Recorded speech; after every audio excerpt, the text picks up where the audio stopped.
চলো আজ একটু রিল্যাক্স করি। আজ নেই কাঁচি, নেই আঠা, নেই কোনো বাঁধন, শুধু হাতকে ছেড়ে দিলাম স্বাধীনতায়।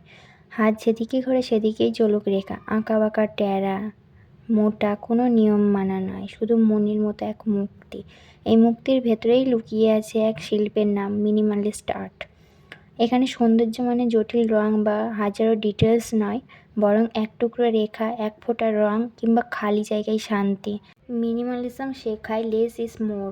অল্প দিয়েই অনেক কিছু বলা যায়। ভাবুন তো, একটা সাদা কাগজ, তাতে শুধু একটা কালো রেখা। হয়তো প্রথমে খুব সাধারণ মনে হবে, কিন্তু সেই রেখার ভেতরে লুকিয়ে থাকে ভারসাম্য, শান্তি আর গভীর এক অনুভূতি। আজকের ব্যস্ত জীবনে এই শিল্প আসলে এক ধরনের মেডিটেশন।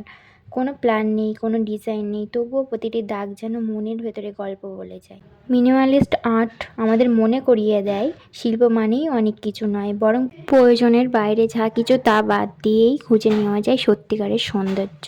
তাহলে আসুন আজ একটু আঁকি, আঁকতে আঁকতে মনটাকে করে তুলি হালকা, কারণ কখনো কখনো শিল্প মানেই শুধু রিল্যাক্স করা।